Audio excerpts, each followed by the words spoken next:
Hi guys, welcome back. Today's YouTuber's name is Nicole Bertone, and the name of Nicole's story is How the Body Positivity and Health at Every Size Movement Almost Killed Me. I hope you enjoy. There is definitely a push in society to meet a certain ideal. And I am absolutely 100% not saying that I am a nutrition expert, a mental health expert, or that you should not love yourself the way that you are, because I feel everybody should love themselves. There are things to love about yourself. But I don't feel like you should love yourself to death. And I feel like that's what I almost did. And I wanted to share that perspective with you guys because it's one that doesn't get mentioned very much. So things went on. I could fit in one seat on an airplane. I needed a seatbelt extender one time, which was on my last airline trip that I took, I needed a belt extender, and that was a little disheartening. There were always things that would nag at me a little bit. I couldn't shop where I wanted to shop. I couldn't necessarily wear the fashion that I wanted to wear because I'm very interested in fashion and I keep up with fashion. I wanted to be a good example for my daughter of health and wellness. And I wanted to be a good example for my patients of health and wellness. And there were conversations I didn't feel comfortable having with my patients because I felt like, who am I to tell them that they should be doing these things when I'm also saying you can be healthy at any size? I am.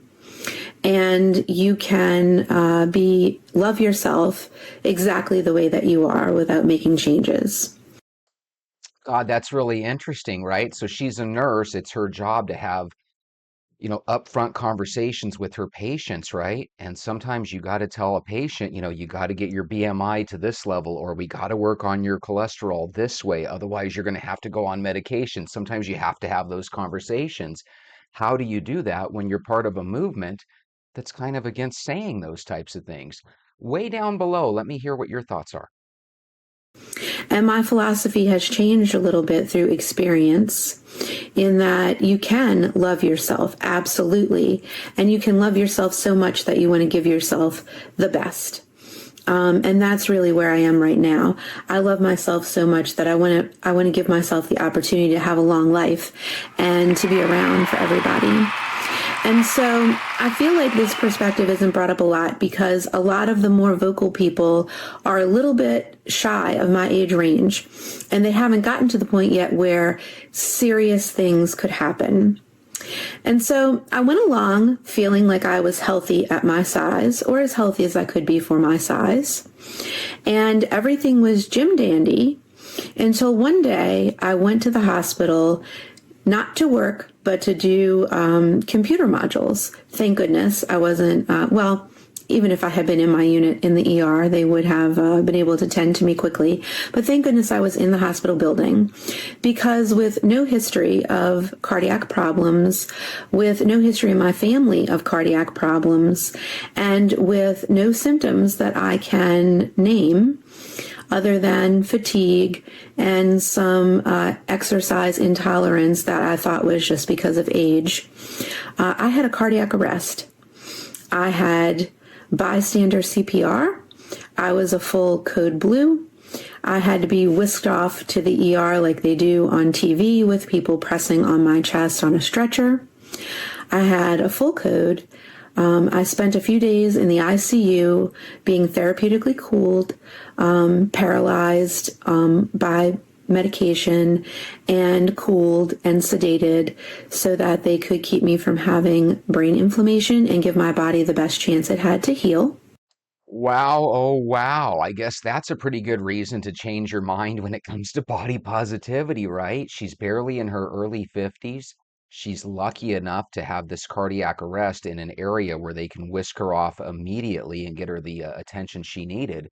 But correct me if I'm wrong, but when you go in cardiac arrest, you technically die for a little bit, right? I think that's what she meant by code blue.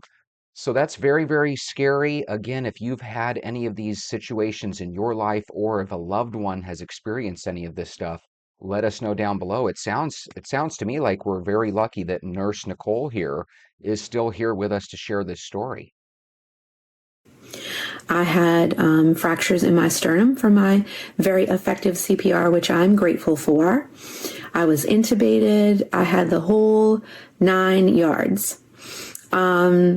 And I had the best outcome you could possibly have from that situation because I had the extreme fortune to have my cardiac arrest in a heart center of excellence and in a medical facility where I could be tended to immediately.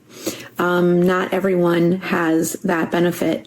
In fact, there are barely even statistics for people who are a full code as I was and 5-year lifespan. I had my 2-year anniversary of that on 9/11 of this year. So I'm 2 years out from my cardiac arrest and 1 year out from 1 year into my weight loss journey. I still have a little bit to go. I would like to lose about 13 more pounds. So I'm still working on that.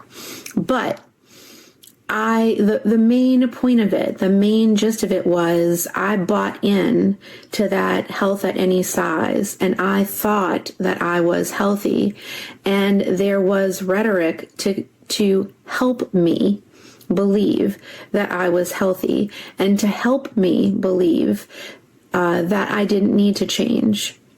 And while it's great to feel good about yourself, it's also a little bit dangerous to ignore things because you have that convenient excuse of, I can be healthy at this size. Lots of people are healthy at this size. I'm not necessarily unhealthy. I'm just bigger. I'm just a bigger person. I'm just meant to be big. Those are the things that I told myself when countless tries at losing weight didn't work. I'm just meant to be this size. My metabolism is slow. I'm getting older, and this just comes with older age, and it's something that I have to accept.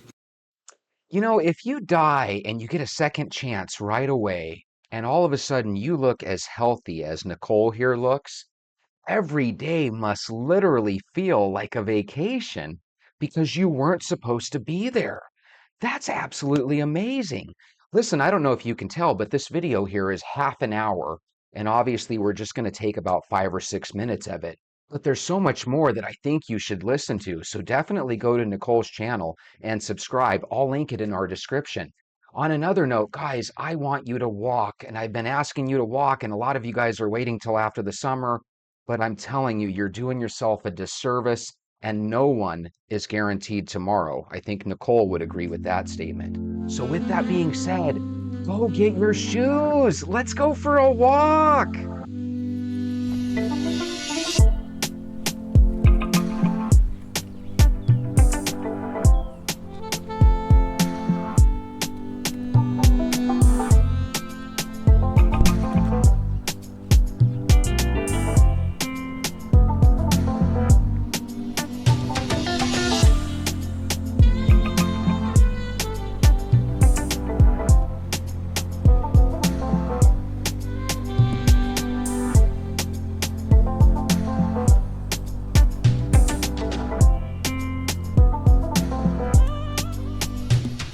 Good morning, venters. I hope you guys are having a nice Monday. Monday's always the best day of the week, right? It's Sunday for me. This is the start of a 10-day forecast where it's supposed to be about a high of 107 or lower, which sounds horrific if you're not from Arizona, but the last like 20, 30 days in a row, it was up in the 115s. And I know I say this every year, but I have no idea how we get through these summers every year because they are horrific, but this one seemed really worse than normal. I think one of the things that I'm not taking into account when it comes to walking and the fact that it's empty right now. Now in the winter, it makes no sense to me because in the winter we have the most beautiful weather here in Arizona. But here in the summer, it is so warm. And as a guy that's in their 160 to 170 pound range, it feels hot to me. So I know for a fact if you were, let's say 220, 250, 280 pounds, and I'm trying to convince you to walk this time of year, it might be really, really challenging, right? So I can understand why people don't want to walk. But I think there's a piece of them that doesn't want to walk alone. I don't know about you, but people don't like being the only sucker or the only fool. And I think when you contemplate the idea of starting an exercise routine by going out in the sweltering heat and walking for a half hour or an hour and a half, I think that comes across as crazy to people that are overweight. And if you're excessively overweight, I think we can agree in certain states like Arizona, it might even be dangerous for you to walk outside. So what we have to think about when it comes to safety and everything is, especially if you are big, is you want to make sure that you take plenty of water. There's no reason why you can't take a little backpack or something, put an extra bottle or two of water in it so you stay hydrated, right? And when you're out in the sun and the excessive heat, not only can it be dangerous, but it's not the most enjoyable. When I go on a walk, it's really for pleasure and enjoyment. But if the day is too hot, it's really hard to get any pleasure or enjoyment out of that. So I think that's where we just kind of have to be a trooper. There's nobody out here, but I use that to my advantage.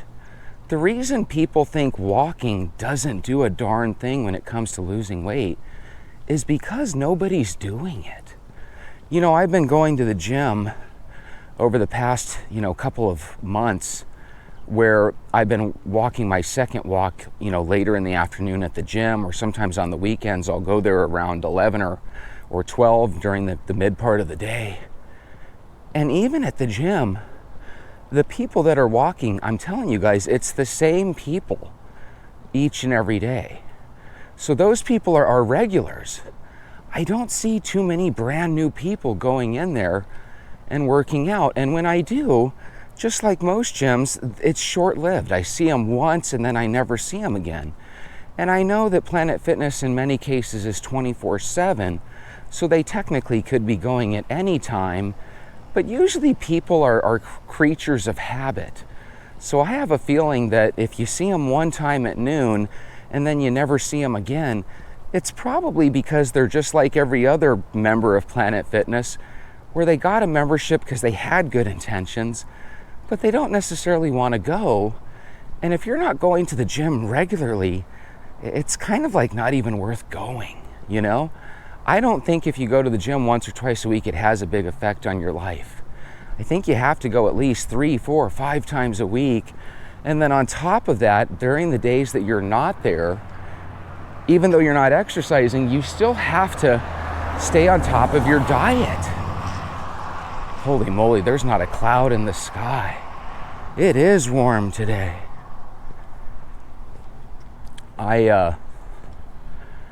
I wish that there was a magical pill that I could give people that would just make it where they could go out and start walking. But again, this time of year, it's just really, really challenging because nobody wants to battle this heat. So I'm going to look at this next 10 days, I'm going to look at it as a blessing. I'm going to try to look at it as the cup half full or the glass half full rather than half empty, right? And I think that's probably the overlying story of the day. We're never going to have perfect situations. In the future, you're going to start walking when it's nice and cool out. You're going to lose quite a few pounds, but you're going to have to come up to a fork in a road where you're going to have to ultimately make the decision. One of these days, I'm going to be in good shape, and am I going to then just quit because the weather's too cold, because the weather's too hot, right? Because no one else is out here and I don't want to feel like the only silly person. But you want to know something? That's kind of the walker's dilemma. If you love walking, if you make it your hobby, you're going to walk whether there's a million people out there walking with you or not. And even if there are a million people walking, what are they but decoration? Because it's not like you're going to go talk to them and walk with them, right? They're strangers. So again, it's really a weird world we live in. I see so many people that go to other influencers' channels and they watch their content religiously, which is awesome, right? I want other content creators to do well. But it's really, really weird that we live in a world where there are so many people that are overweight and or obese, right? Obese, excuse me. And yet the number one way to get rid of that, every single video we see, it's walking. Yet again, we can't seem to talk that many people into doing it. It's kind of like pulling teeth.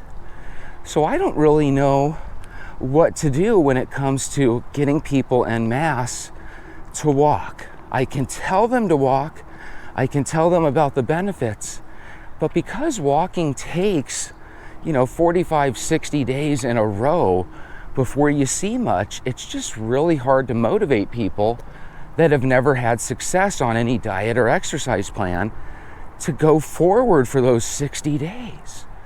And then when you tell those same people, that haven't had any success, hey, you need to walk every single day. I just don't know if that message rings true with a lot of people. You know what I mean? In other words, let's say you're big and overweight, and let's say diet and exercise plans have just never really been successful for you. Now I'm trying to talk you into taking a wimpy old walk each and every day. And let's say you start it and you do it for 30, 40 days in a row. You don't see one single pound come off your body. As a matter of fact, maybe you gain a pound, right? Those are real hard things for people to swallow. That's because people have this feeling like they're being fooled. Like, man, I'm doing all this walking for nothing. But the reality is, even if you never lost a pound ever, I still think people should walk. We know that it's got a lot of health benefits. But the crappy thing is it actually does help you lose weight. And it helps you lose a lot of weight.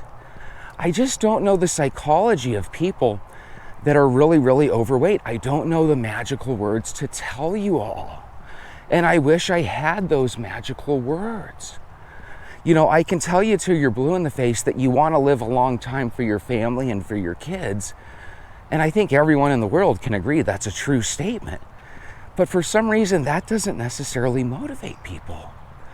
And I think, as crazy as this sounds, almost every person that has lost 200, 300, 400 pounds, it seems like they've all done weight loss surgery, or they've all done Wegovy or Mounjaro or Ozempic. And so I feel like in the future, maybe not today, maybe not tomorrow, but I feel like in the future, we're going to have a situation where big people are no longer going to look at diet and exercise as a necessary component of anything. I think they're just going to resort to taking these pills and going into these surgeries. I think I heard the other day that like 1 or 2% of people that go through weight loss surgery don't wake up from the surgery. Now, I don't know about you, but if anybody told me, hey, here's a lottery ticket, you have a 1 or 2% chance of winning, and if you do win, you die, that sounds like a scary thing. But at the same time, I understand why people take those risks, because they're morbidly obese, and if they don't lose that weight, something bad's going to ultimately happen, right? But at the same time, could you imagine, guys, if you're not, overweight, right? Mala, for example, you're 120 pounds, right? Could you imagine the whole idea of potentially going into a surgery where you have a 1 or 2% chance of not making it? That sounds to me like the scary proposition. I think I would rather try walking. The one thing that really blows my mind about the surgery is it seems like a lot of people will say, my doctor told me that in order to get the surgery, I need to lose 30 pounds. And almost to a T, they're almost all able to do it. Which just tells you that it's not some magical formula. You just have to really, really want it. Well, Jesse, willpower and that stuff doesn't work. I think it's because we're being hypnotized into believing that none of that stuff works. But the reality is, before there was a such thing as weight loss surgery, and before there was a such thing as Mounjaro and Wegovy, those things very much did work, and nobody denied the fact that they did. Why are we denying the fact that those things work now?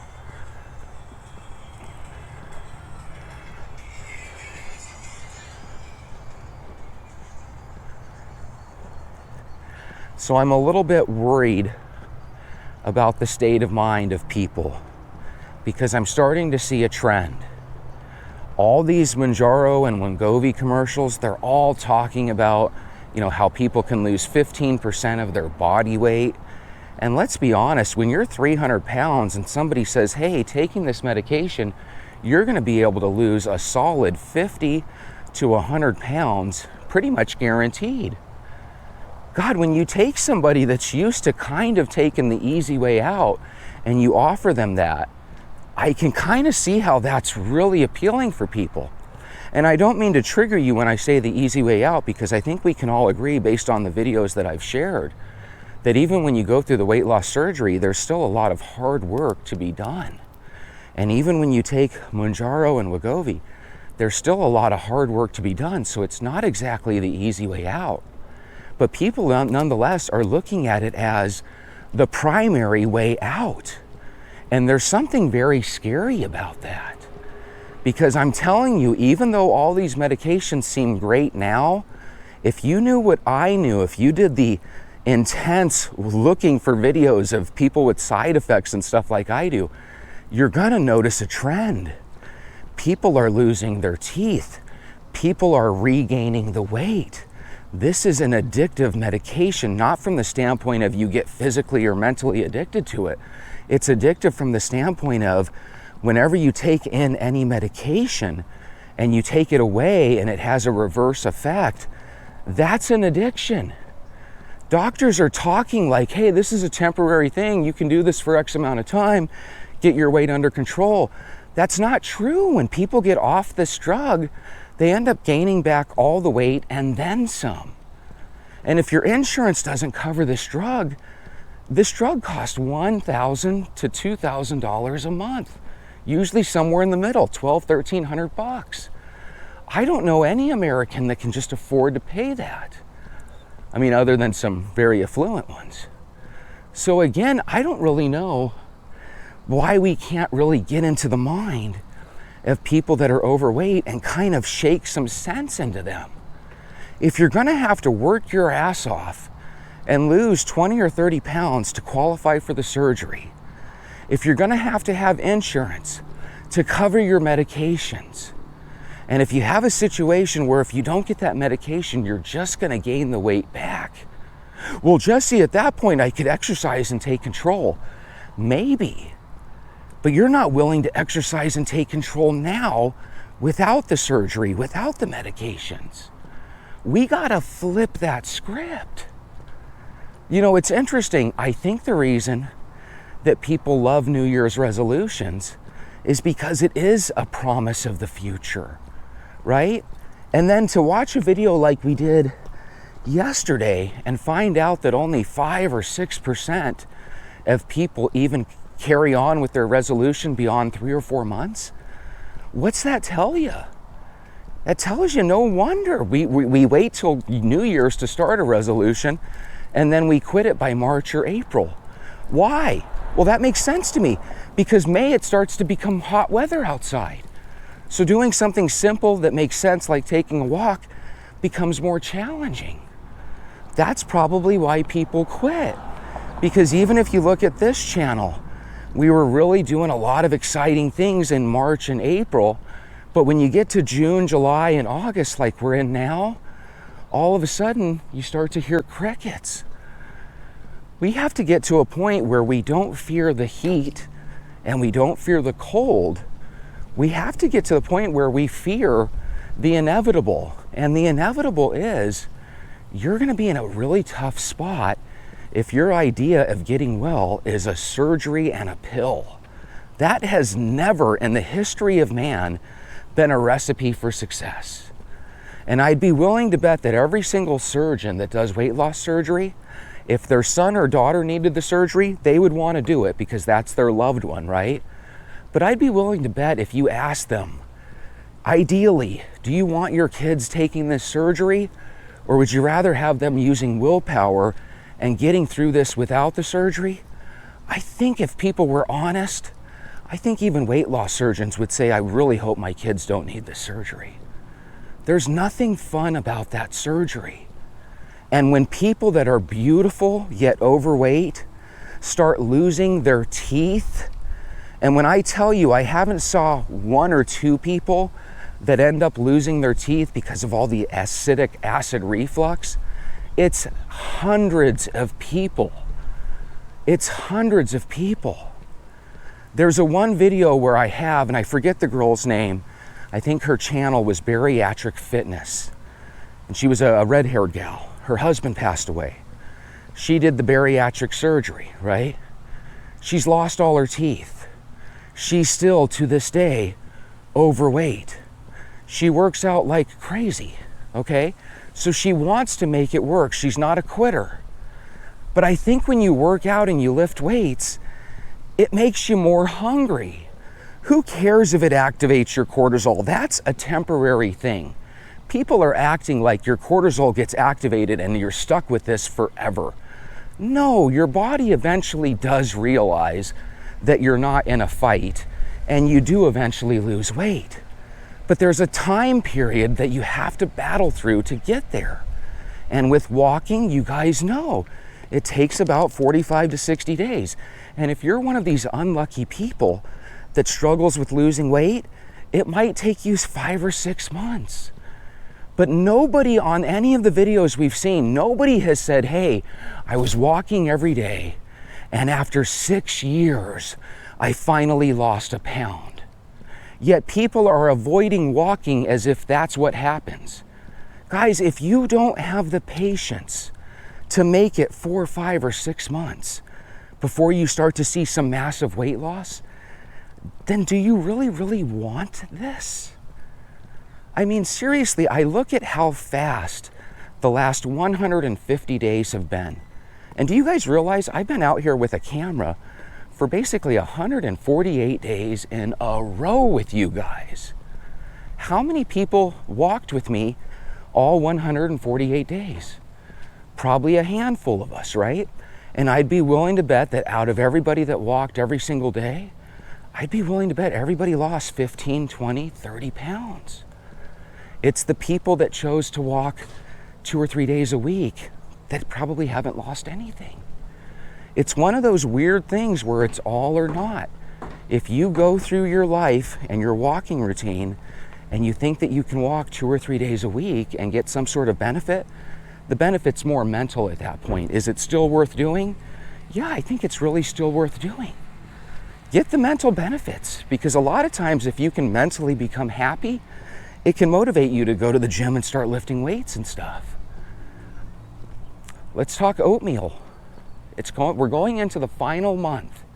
I haven't really heard too many people posting their weight and stuff, so I have to assume that this last challenge, I don't think we got hardly any new people that wanted to take up the challenge with us. Again, I know why. It's because the weather's hot. I have a feeling that in January, we'll probably have an influx of people that do want to walk with us because of their New Year's resolution. But again, I worry about those people, because if they're waiting for the weather to cool down, what the heck is their game plan going to be when the weather gets too cold, like it does during the winter? What's their plan going to be when the weather does get hot again, like it's going to get next June, July, and August? Sometimes we have to say, excuses be damned. We're going to keep moving. I'm telling you guys, we have the ability to do anything we set our mind to. I really firmly believe that. And a lot of us have done some amazing things in our careers or in our schooling life, right? Some of us have really impressive accolades going for us, right? But some of us have just gotten used, when it comes to their own health, of quitting on themselves. I don't think it gets any easier than walking. And when you have overweight person after overweight person after overweight person say the real key is walking, and you still don't listen to it. My goodness, does there come a point where we have to say, Joey doesn't want to change? You say you want to change, you act like you want to change, I believe you want to change, but something in your subconscious doesn't really want to change.